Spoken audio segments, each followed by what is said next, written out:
Shalom, perkenalkan kami dari kelompok 5. Saya Mirsi Paulus Manima dan saudara saya Warman Zaluku.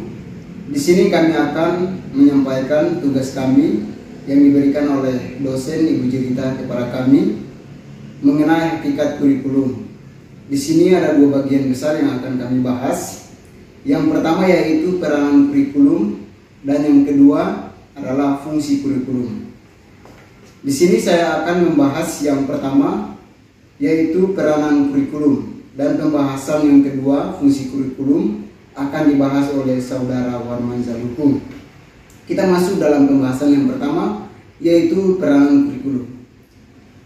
Peranan kurikulum di dalam pendidikan adalah komponen yang sangat strategis dalam upaya pencapaian suatu tujuan pendidikan.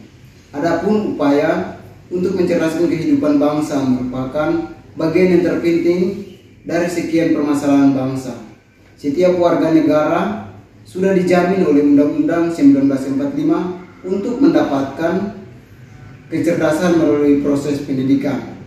Dengan demikian, untuk mencapai tujuan pendidikan tersebut diperlukan suatu program yang terencana, terukur, dan dapat dilaksanakan dengan dipertanggungjawab oleh pihak terkait. Itulah sebenarnya kurikulum. Kita masuk dalam bagian yang A. Di sini ada 3 peranan kurikulum dalam pendidikan, yaitu sebagai berikut. Yang pertama, peranan kreatif. Kurikulum memiliki peranan dalam menciptakan suatu produk sebagai hasil kreasi untuk memenuhi tanggung jawabnya terhadap tuntutan pendidikan dan perkembangan ilmu pengetahuan yang senantiasa terjadi setiap saat.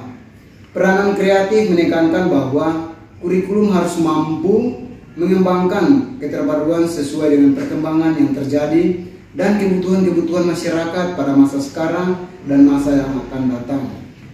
Di bagian yang kedua yaitu peranan kritis dan evaluatif. Peranan kritis dan evaluatif yang dimaksud bahwa kurikulum itu mampu mengantarkan para lulusan yang mampu mempunyai kemampuan berpikir kritis dalam mencegah masalah dan mencari serta menemukan solusinya. Hal ini penting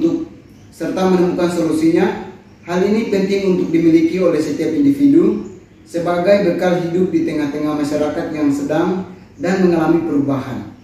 Selain itu, perkembangan yang terjadi pada masa sekarang dan masa mendatang belum tentu sesuai dengan apa yang dibutuhkan.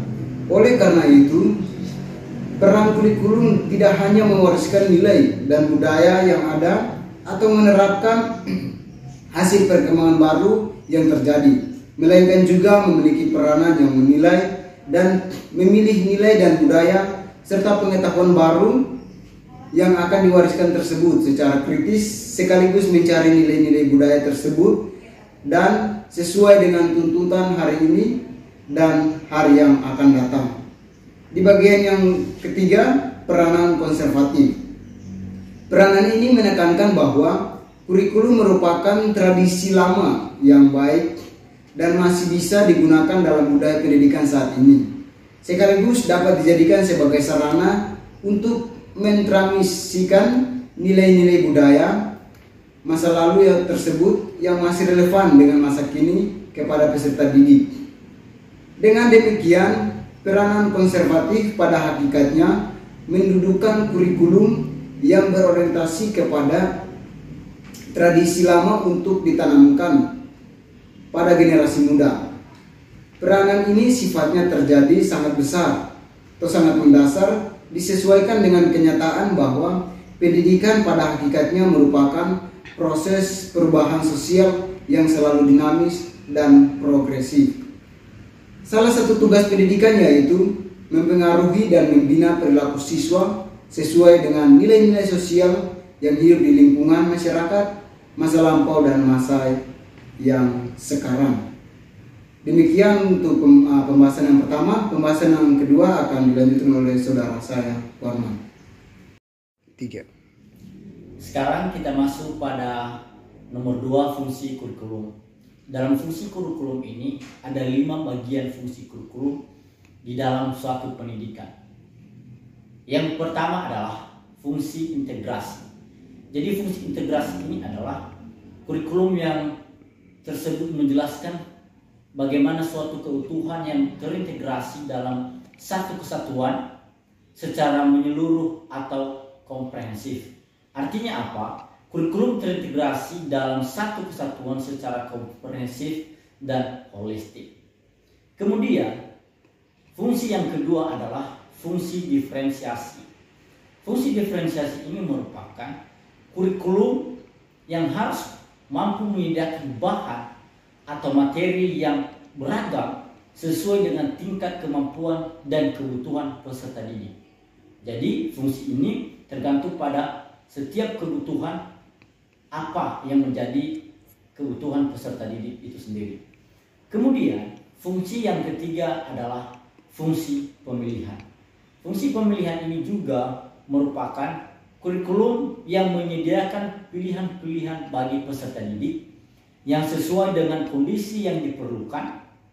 Jadi kurikulum ini mampu menyediakan pilihan-pilihan kepada peserta didik untuk diseleksi sesuai dengan minatnya masing-masing.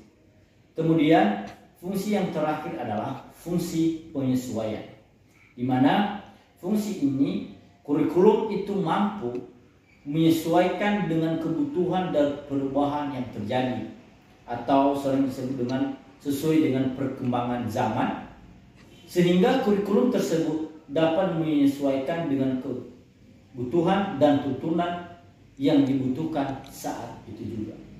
Demikianlah untuk hasil penjelasan daripada kami mengenai kurikulum, hakikat kurikulum yang terdiri dari 2 poin tadi, peranan kurikulum dan fungsi kurikulum. Semoga penjelasan ini dapat bermanfaat bagi kita semua.